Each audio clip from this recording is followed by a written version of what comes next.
Assalamualaikum warahmatullahi wabarakatuh. Mari kita lanjutkan perkuliahan kita pada kesempatan kali ini, di mana kita sudah memasuki pekan kelima dari mata kuliah interaksi manusia dan komputer. Di mana di pekan ini kita akan membahas tentang desain interface atau desain antarmuka. Di mana kita sebelumnya sudah di pekan lalu kita membahas tentang ragam dialog atau berbagai macam dialog ya yang ada, yang dibuat kemudian untuk berinteraksi antara manusia dengan komputer. Nah, kalau untuk pekan ini kita akan membahas tentang desain interface. Baik, dimulai dari dasar desain interface.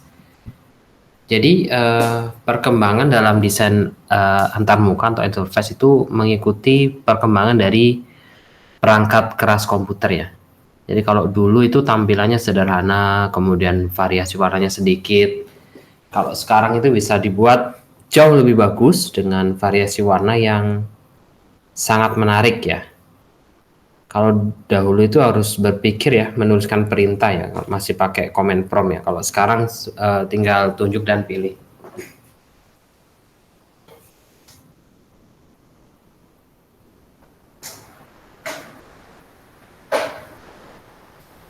Ya, apalagi saat ini ya sudah memasuki era mobile device ya, di mana setiap orang itu memiliki gadget ya, sehingga interface-nya pun semakin dibuat agar mudah digunakan untuk user pengguna perangkat mobile.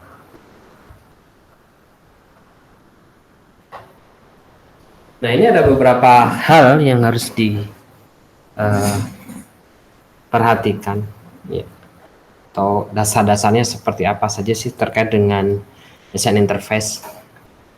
Jadi sebuah desain interface itu dia harus merefleksikan model mental user.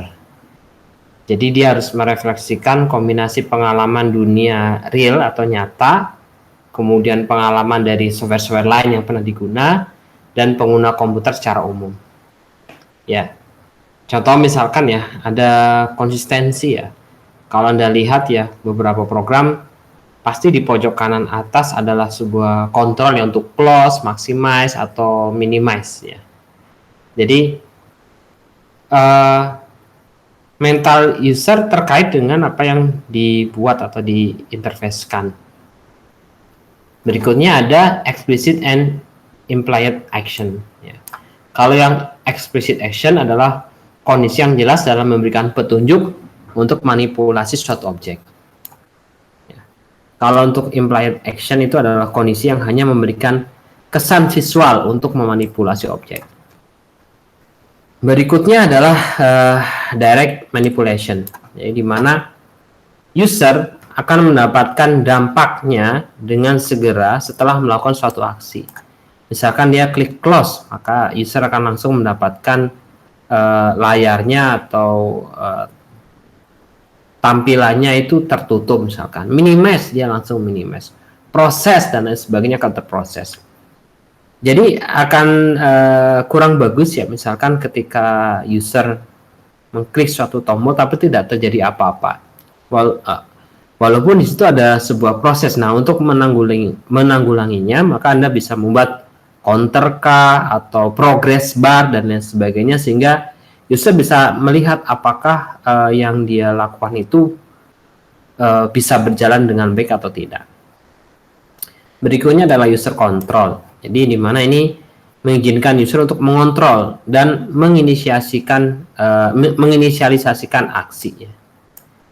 Kemudian ada feedback and communication ya. Jadi selalu memberitahukan user apa yang terjadi dari suatu aksi. Contoh, jadi bisa Anda menampilkan message box ya, atau memberikan progress bar dan lain-lain. Berikutnya adalah konsistensi. User itu dapat mentransfer pengetahuan dan kemampuannya dari suatu aplikasi ke aplikasi lain ya, karena biasanya memang hendaknya sesuatu itu sifatnya konsisten ya, atau ajak ya. Seperti yang saya jelaskan tadi, misalkan kalau misalkan basisnya adalah Windows, maka aplikasi yang dibuat pasti ada maximize, minimize, close, kemudian ada jendelanya, dan lain sebagainya. Lalu ada what you see is what you get ya. Jadi tidak ada perbedaan antara yang dilihat di layar dengan hasil outputnya. Lalu aesthetic integrity. Jadi informasi itu diorganisasikan dengan baik dan konsisten dengan prinsip desain visual yang baik. Jadi itulah dasar-dasar mendesain sebuah antarmuka atau interface ya. Jadi harus memenuhi beberapa kriteria yang tadi sudah disebutkan. Nah, software yang baik itu tentunya memiliki kriteria ya. Jadi software yang baik, desain software yang baik itu memiliki beberapa kriteria. Yang pertama adalah high performance. Jadi software memiliki performance yang baik walaupun dipakai secara bersama-sama oleh banyak pengguna. Lalu mudah digunakan. Bisa digunakan dengan mudah, cepat dipahami oleh user. Dan juga software yang baik itu ya, desain software yang baik itu punya penampilan yang baik. Tampilannya menarik, warna-warni diatur agar bagus, kemudian menyenangkan bagi pengguna dan tidak membosankan. Lalu ada reliability, jadi harus handal fungsinya. Outputnya ya seperti yang diharapkan. Dia klik save, tersimpan. Dia klik view, akan keluar tampilannya. Dia memilih sebuah pilihan ya, misalkan pilihan yang harus satu misalkan, berarti harus pakai radio button. Pilihan yang lebih daripada satu bisa menggunakan select atau bisa menggunakan square ya, jadi yang bentuknya kotak. Kalau yang bulat pilihannya biasanya memilih satu saja.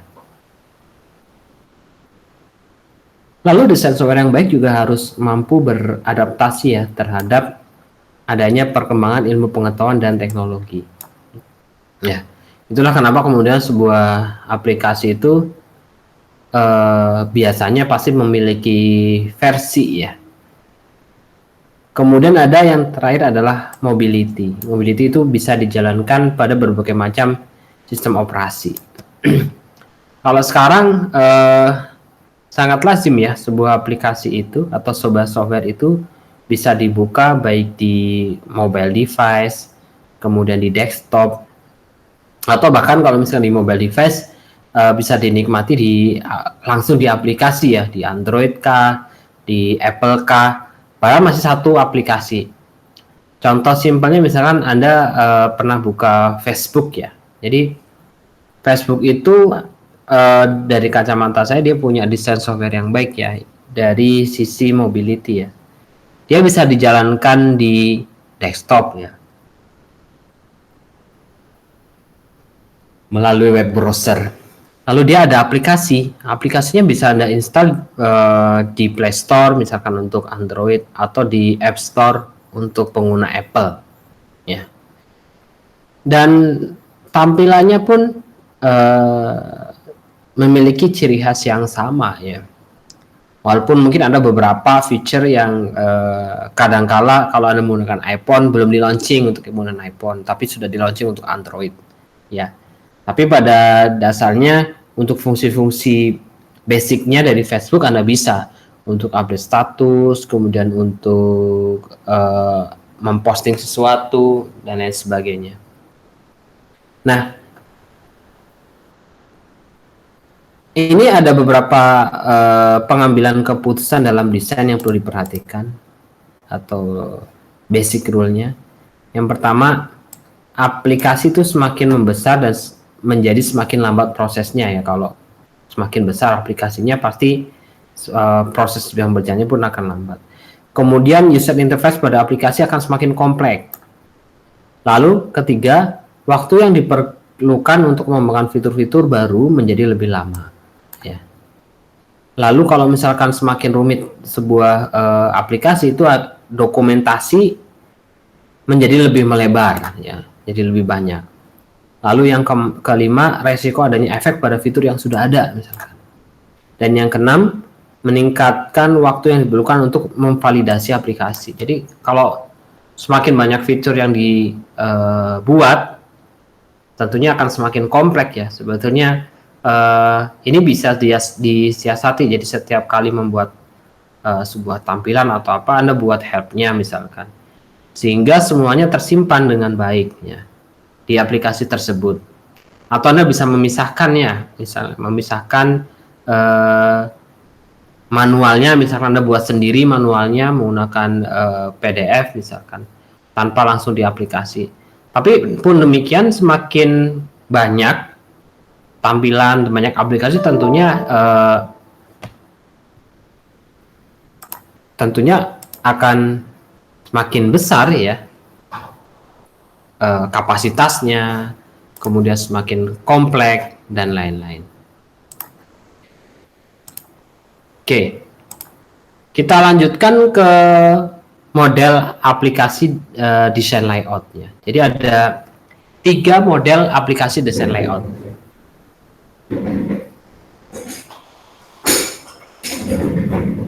Yang pertama adalah berbasis dokumen. Kalau yang berbasis dokumen, Anda bisa lihat contohnya ada Microsoft Word ya, di mana di dalamnya ada beberapa fungsi-fungsi ya, ada beberapa toolbar, di mana ini berbasis dokumen, jadi ada yang dituliskan dan lain sebagainya. Lalu untuk yang berbasis non dokumen ya, artinya kalau berbasis dokumen ada Microsoft Word, Excel, jadi Anda bisa membuka filenya, kemudian bisa melakukan editing, cetak dan lain sebagainya. Nah, yang untuk non dokumen ini contohnya adalah Microsoft Outlook ya, misalkan ya.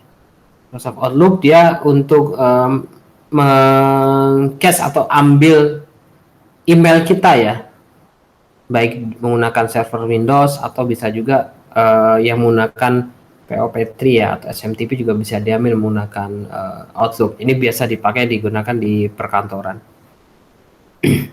Lalu yang terakhir adalah utilitas ya.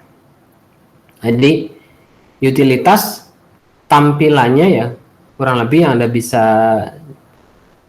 saya bisa contohkan, ada misalkan ada aplikasi namanya Power DVD, atau ada aplikasi utilitas untuk membersihkan komputer namanya CCleaner misalkan. Jadi tampilannya akan berbeda dengan 2 model yang saya sebutkan ya, model dokumen, non dokumen, dan yang terakhir adalah utilitas. Kalau utilitas memang aplikasi-aplikasi yang digunakan untuk membantu fungsi dari si komputer. Baik, itu 3 model aplikasi desain layout. Kita akan masuk ke proses desain interface-nya seperti apa. Ya. Di desain interface yang pertama kita bahas adalah cara pendekatan. Ada cara pendekatan. Ada 2 cara pendekatan. Yang pertama adalah user centered design, ya, pendekatan desain berdasarkan user. Dan yang satu lagi user design approach ya, atau berdasarkan desain untuk si user. Yang A bagaimana? Jadi pendekatan perancangan berbasis pengguna itu untuk menggambarkan filosofi perancangan ya. Konsepnya itu user menjadi pusat dalam proses pengembangan sistem. Jadi kita berkaca pada user, kebutuhannya apa, kemudian keinginannya apa, kesulitan yang dihadapi apa, dan lain sebagainya. Nah, di dalam user-centered design approach ini ada beberapa yang harus diperhatikan. Pertama, perancang ya harus terkait langsung dengan pengguna sesungguhnya atau calon pengguna. Ya, misalkan dengan interview, survei, bertanya langsung, ya interview itu bertanya langsung ya. Tujuannya untuk memahami ya, seberapa dia mampu untuk memahami sebuah aplikasi, karakternya bagaimana, dan lain-lain. Contoh misalkan Anda berbicara kepada user ya, usernya misalkan adalah decision maker misalnya, top management, maka tampilan yang dibutuhkan adalah dia tidak perlu secara yang detail misalkan, dia hanya butuh summaries-nya dan lain sebagainya. Lalu perancangan harus mencakup antarmuka dari si pengguna, help atau sistem bantuan, dukungan teknis, serta prosedur instalasi dan konfigurasi. Jadi interface-nya, help-nya, dukungan teknisnya ya, spesifikasi teknis dan sebagainya, kemudian prosedur instalasi dan konfigurasi. Nah, agar penerapan pembuatan desain ini sukses, maka diperlukan observasi tentang kelakuan pengguna atau user behavior, kemudian feedback ya, serta bagaimana user sebenarnya dalam memecahkan sebuah masalah harus kita observasi terus ya. Observasi itu juga mungkin berkaitan dengan yang di atas ya, di interview, di survei dan sebagainya. Lalu sistem yang dikembangkan itu harus didefinisikan, dirancang, dan diuji berulang kali ya, dengan melibatkan user. Ya. Hanya kemudian ya tergantung dari software development lifecycle yang Anda pergunakan, misalkan menggunakan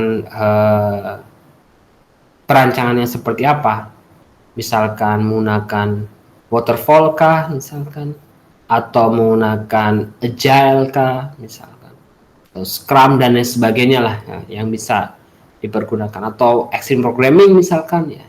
Jadi atau yang misalkan agile berarti dia membuat dulu, diteskan ke user dan sebagainya. Tapi kalau yang waterfall, setelah jadi diteskan, setuju, user setuju, ada user acceptance test, lalu langsung digunakan aplikasi tersebut. Yang mengikuti dari software development lifecycle yang kita pilih. Lalu berikutnya adalah user design approach ya. Jadi pendekatan perancangan interface yang dibuat oleh programmer untuk user. Jadi programmer itu berusaha membuat interface berdasarkan pengalamannya ya. Kalau setelah jadi kemudian diberikan ke user. Contohnya seperti itu. Baik, itu adalah cara pendekatannya. Lalu kita ada prinsip dan petunjuk perancangan ya. Ada beberapa hal yang perlu diperhatikan. Yang pertama ya, dalam petunjuk perancangan atau prinsip dan petunjuk perancangan itu ada urutan perancangan. Urutannya apa saja? Ya. Yang pertama adalah memilih ragam dialog ya. Jadi ragam dialog ya, seperti yang kita sudah terangkan ya di bab 4 itu harus sebentar, mohon maaf. Ya. Harus dipilih ya. Kenapa? Karena menjadi penting gitu dalam memilih ragam dialog, karena dia akan dipengaruhi oleh karakteristik si pengguna ya. Kenapa? Karena ada pengguna pemula, menengah, atau penggunanya yang ahli misalkan. Nah, kalau misalkan Anda gunakan ragam dialog yang misalkan command line misalkan pada user yang bukan user ahli misalnya, maka kemudian user tidak bisa menerima dengan baik. Makanya itu kemudian ragam dialog ini menjadi yang pertama ya di dalam urutan perancangan. Nah, ragam dialog ini dapat berupa sebuah program tunggal atau juga sekumpulan ragam dialog yang satu sama lainnya mendukung. Lalu berikutnya ada yang dilakukan adalah perancangan struktur dialog. Dalam perancangan struktur dialog ini kita melakukan analisis tugas dan menentukan model pengguna ya dari tugas tersebut untuk membentuk struktur dialog yang sesuai. Nah, ini user mulai dilibatkan ya, sehingga user bisa memberikan masukan terkait dengan perancangan dialog. Lalu berikutnya ada perancangan format pesan. Jadi dalam tahapan ini ya, kita harus memperhatikan tata letak tampilan dan keterangan tekstual secara terinci. Jadi ketika user memasukkan data itu harus diatur agar kemudian si user itu memasukkan datanya itu lebih efektif dan efisien. Contohnya seperti apa misalkan? Menggunakan kode kah, menggunakan barcode kah, atau mengefektifkan penggunaan tombol. Contoh misalkan user Anda di supermarket gitu, karena kalau supermarket berarti pasti barang-barangnya ada barcode-nya semua gitu. Sehingga untuk mempercepat Anda bisa menggunakan kode barcode. Bayangkan kalau misalkan harus ngetik satu-satu, pasti akan merepotkan. Terkecuali kalau ada error ya. Kalau ada error itu berbeda lagi ya. Biasanya kalau Anda ketemu di supermarket kan ada juga ya barang yang error gitu misalkan. Nggak bisa terbaca ya, mau nggak mau harus dibuat secara manual. Nah, yang terpenting adalah format pesannya jelas. Lalu ada perancangan penanganan kesalahan misalkan. Ya. Contoh tadi saya sudah sebutkan ya, ada perancangan penanganan kesalahan misalkan ternyata barcode-nya tidak bisa dibaca misalkan. Maka apa yang harus dilakukan gitu. Nah, beberapa hal yang dilakukan ketika terjadi kesalahan. Yang pertama adalah validasi pemasukan. Jadi bila ada data yang tidak sesuai, maka harus ada mekanisme untuk mengulang proses pemasukan data tersebut. Contoh misalkan data tersebut harusnya adalah data angka, yang ditulis adalah huruf, maka harus ada peringatan dan ditunjuk langsung atau dibalikkan lagi ke field yang Anda isi, misalkan seperti itu. Lalu ada proteksi pengguna program, proteksi pengguna program. Jadi dengan memberi peringatan ketika ada pengguna melakukan suatu tindakan secara tidak sengaja. Contoh misalkan penghapusan berkas misalkan, kan kadang user tidak sengaja terpencet delete misalkan. Harus ada notifikasi, apakah Anda yakin contohnya misalnya untuk memasukkan data ini atau untuk menghapus data ini gitu. Karena misalnya data tersebut sifatnya adalah krusial misalkan dan sangat penting. Itu harus dilakukan proteksi. Lalu pemulihan dari kesalahan. Jadi harus ada mekanisme untuk membatalkan tindakan yang baru saja dilakukan. Contohnya, misalnya Anda pernah buka Google ya. Jadi Google ketika Anda mendelete pesan, itu ada di pojok bawah ada tulisan gitu. Anda telah menghapus pesan. Ada pilihan undo. Ya. Takutnya kan Anda lupa ya, terklik atau apa, atau melakukan konfigurasi. Jadi untuk membalikannya cukup diklik undo misalkan. Nah itu ada pemulihan dari kesalahan. Lalu ada penampilan pesan salah atau error message, ya, yang sesuai tentunya dengan kesalahan yang terjadi gitu. Kalau misalkan contohnya salah masukin password, ya jangan kemudian pesannya adalah silakan close program ini misalkan. Harusnya ya password Anda salah, silakan ulangi. Contoh seperti itu. Setelah perancangan penanganan kesalahan, maka yang terakhir adalah perancangan struktur data. Nah, struktur data dan antarmuka harus sesuai. Jadi, sulit dan semudah apapun struktur data yang akan digunakan, itu harus diturunkan ya dari spesifikasi antarmuka yang telah dibuat. Ya. Dan ini penting ya, karena contoh misalkan ya di database kita sudah menyiapkan nama, alamat, nomor telepon, tanggal lahir misalkan. Ternyata di interface kita tidak ada pilihan tanggal lahir gitu. Artinya ini tidak sesuai antara struktur data yang sudah kita buat dengan interface yang dibuat. Jadi harus diyakinkan. Nah, untuk tipsnya biasanya ketika kita membuat sebuah tampilan misalkan, kita kan ada nama fieldnya misalkan. Maka kita bisa sesuaikan nama field tersebut sama dengan nama database. Misalkan input nama misalkan dari di tabel mana misalkan, Anda bisa buat seperti itu. Nah, setelah melakukan urutan perancangan ya, maka dalam petunjuk perancangan ya, ada yang perlu diperhatikan untuk perancangan tampilan berbasis teks ya. Contoh ini ada tampilan berbasis teks pada saat pengisian data pribadi misalkan. Ada nama, tempat tanggal lahir, alamat, jenis kelamin, pekerjaan, kemudian pendidikan. Nah, ini ada beberapa yang perlu diperhatikan dalam perancangan tampilan berbasis teks.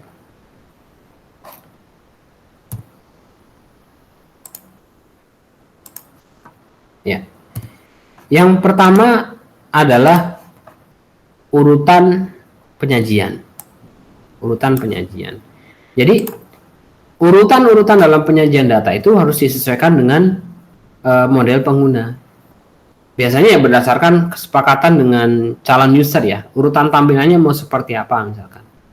Oh iya, nama dulu lah misalkan. Untuk data pribadi misalkan. Lalu berikutnya ada kelonggaran.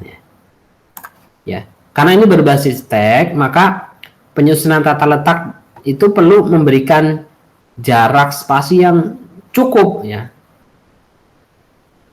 Karena dengan jarak spasi yang cukup itu akan memudahkan user dalam pencarian suatu teks. Bayangkan kalau misalkan ini tidak longgar misalkan, tetapi dia sempit misalkan, maka akan sulit dibaca dan sebagainya.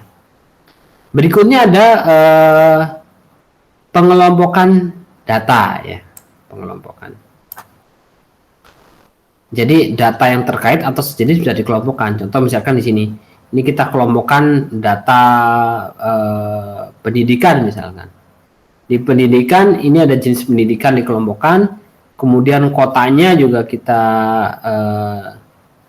kelompokkan ya di masing-masing sehingga akan lebih mudah. Lalu ada yang namanya relevansi.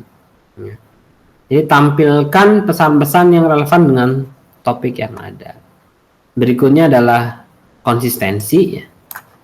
Jadi dalam tampilan berbasis teks itu si perancang itu perlu konsisten dalam memanfaatkan ruang tampilan yang ada sehingga akan mudah atau indah dilihat. Berikutnya adalah kesederhanaan. Jadi informasi itu perlu tampak sederhana dan mudah dipahami ya oleh si user. Itu adalah untuk perancangan tampilan berbasis teks. Lalu bagaimana dengan perancangan tampilan berbasis grafis? Ya. Jadi ada beberapa hal yang perlu diperhatikan. Pertama adalah ilusi pada objek misalkan. Jadi ketika Anda membuat objek grafis, maka pakailah objek yang sesuai dengan aplikasi yang dibuat. Kalau misalkan contoh misalnya folder gambar-gambarnya belum ada misalkan, Anda bisa kembangkan sendiri misalkan. Lalu ada objek grafis itu harus dibuat dengan keyakinan bahwa user akan dengan mudah mengerti apa yang kita buat. Lalu kita harus menggunakan mekanisme yang konsisten untuk memanipulasi objek yang akan muncul di layar. Ya. Berikutnya adalah urutan visual dan fokus pengguna. Jadi di interface ya untuk menarik perhatian pengguna itu bisa contohnya kita membuat sebuah objek itu berkedip atau menggunakan warna-warna tertentu atau juga membuat animasi yang menarik ya. Biasanya kalau misalnya dengan rangsangan visual itu ya dibuat agar user itu lebih bisa diambil perhatiannya misalkan. Contoh misalkan ada diskon misalkan, Anda pernah lihat kan ya, misalkan Anda buka aplikasi Shopee misalkan, ternyata ada animasi bergerak yang mengatakan bahwa ini ada barang diskon misalkan, atau ini ada promo tertentu gitu. Nah itu harus dibuat secukupnya agar apa? Agar pengguna tidak bingung dan merasa nyaman ya. Kadang Anda misalkan yang saya merasa tidak nyaman misalkan iklan di detik.com misalkan, di sana begitu Anda mau buka berita, ternyata langsung keluar iklannya full satu halaman. Aduh. Memang mungkin tujuannya adalah kita biar terlihat iklannya ya, tapi agak mengganggu ya buat kita yang ingin melihat berita. Lalu ada struktur internal. Nah, kalau misalkan di word processing ya misalkan, atau misalnya membuat Microsoft Word ya, Jadi kita sering menulis kata yang berbeda dengan kata yang lain. Misalkan ada yang ditebal, ada yang miring, ada yang kasih garis bawah misalkan. Nah itu di salah satu pengolah kata kita dapat melihat yang disebut sebagai trivial code ya. Trivial code itu tanda khusus ya untuk menunjukkan adanya perbedaan font style ya. Trivial code ini tidak ikut dicetak ya, tapi dia hanya digunakan untuk menunjukkan kepada user ya font style yang digunakan apa, kemudian marginnya bagaimana dan lain-lain. Ya. Penggunaan trivial code ini biasanya menggunakan karakter khusus ya. Atau misalnya Anda kalau misalnya lihat di Microsoft Word ya, Anda bisa lihat ditampilkan ya logo-logo tertentu misalkan untuk bisa melihat bahwa oh di situ ada paragraf, oh di situ ada spasi dan lain sebagainya. Berikutnya adalah kosakata grafis yang konsisten dan sesuai. Jadi ya harus konsisten. Kalau misalnya tombol di halaman A seperti tombol bergambar misalkan apa ya, bergambar gerigi roda misalnya untuk tools biasanya. Di halaman berikutnya bergambarnya sama ya. Kalau tidak konsisten maka akan membuat user itu bingung. Lalu berikutnya adalah kesesuaian dengan media. Ya. Nah, ini yang jadi membingungkan ya kadang ya. Tapi Anda harus bisa ya. Tapi tools sekarang ya sangat mempermudah sekali ya. Apalagi kalau misalnya contohnya mengembangkan web misalkan. Web sekarang dengan CMS yang ada, misalkan WordPress, itu sudah menyajikan secara langsung gitu. Tampilan di web seperti apa, kalau diakses dengan web, kemudian tampilan dengan mobile seperti apa, dan bisa disimulasikan. Dia menggunakan resolusi yang berapa. Ya. Sekarang sangat dipermudah sekali ya, karena memang itu menjadi kebutuhan. Jadi tidak lagi terikat dengan aplikasi itu tidak lagi terikat dengan monitor yang resolusinya 1024x768 misalkan kan, apalagi sekarang monitor ada yang wide dan lain sebagainya. Jadi itu perlu diperhatikan. Nah, itu adalah perancangan tampilan berbasis grafis. Lalu prinsip dan petunjuk rancangan berikutnya adalah waktu tanggap atau response time. Ya. Yang namanya response time itu harus diusahakan cepat gitu. Kenapa? Karena pada dasarnya manusia itu ingin bergerak cepat. Jangan sampai ada menunggu lama dalam proses komputer. Ya. Makanya dalam merancang Anda diyakinkan tadi ya, salah satunya ketika mengklik sebuah tombol misalkan, dan dia memang harus menunggu ya, buatlah progress bar-nya misalkan. Lalu ada error handling atau penanganan kesalahan. Jadi bisa dengan memberikan feedback ya atau pesan kepada pengguna ya. Kesalahan pada program kan ada dua ya sebenarnya. Kesalahan sintaks ya. Itu bisa dideteksi oleh compiler ya. Namanya compile time error, dan kemudian kesalahan logika ketika program dijalankan atau runtime error atau fatal error. Jadi error-error ini ketika terjadi kesalahan ya Anda harus menampilkan message box misalkan. Ada error apa dan sebagainya. Sebaiknya sih jangan sampai message box itu keluarnya adalah dari sistem secara langsung. Karena itu kurang bagus. Jadi on error misalkan resume go misalkan, on error show apa misalkan di Visual Basic misalkan. Ya. Dan mekanisme message box ini pasti di setiap bahasa pemrograman itu ada. Di setiap bahasa pemrograman itu ada. Baik, itu adalah prinsip dan petunjuk perancangan dalam desain interface. Kemudian di desain interface itu ada, dalam membuat desain itu ada, kita bisa memakai piranti bantu sederhana ya. Jadi dalam membuat rancangan kita bisa membuat dokumentasi bentuk-bentuk tampilan yang akan diimplementasikan. Contoh misalkan ada LKT atau lembar kerja tampilan. atau Screen Design Works ya. Di LKT ini bisa disajikan 4 bagian.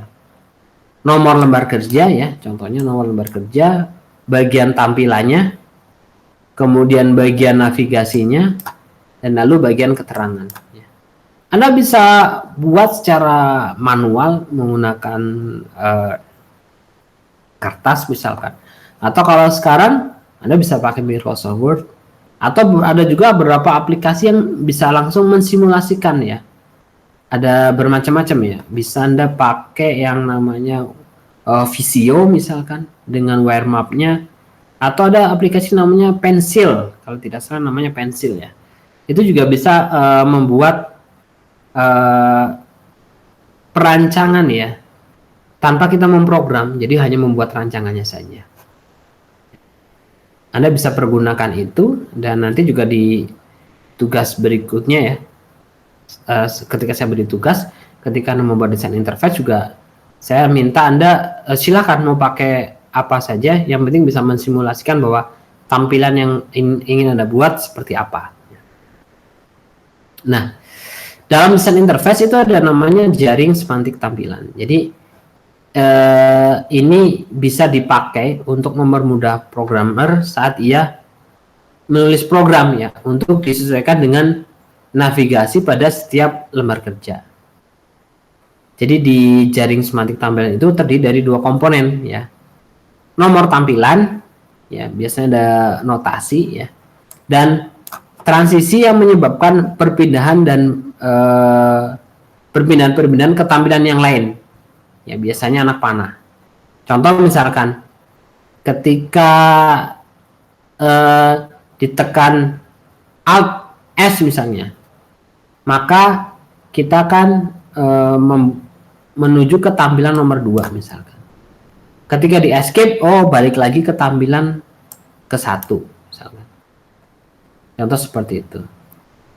Lalu kemudian ditekan Alt X misalkan, dia ke T3. Kalau di T3 di exit, dia ke T6 misalkan. Jadi setiap exit ke T6 misalkan. Ya. Lalu untuk proses simpan misalkan dari T2 dan kita ngeklik simpan misalkan, dia masuk ke T4. Contohnya bisa seperti itu. Ya.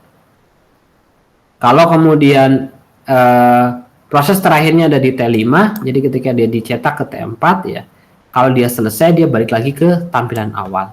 Ini adalah jaring semantik tampilan yang bisa digunakan oleh si programmer ya, agar mempermudah ya ketika misalkan menjelajahi interface yang sudah kita buat. Baik, demikian yang bisa saya sampaikan pada kesempatan kali ini. Pekan depan kita akan membahas tentang graphical user interface. Dari saya akhiri. Mohon maaf apabila dalam penyampaian ada kesalahan. Billahi taufiq wal hidayah. Assalamualaikum warahmatullahi wabarakatuh.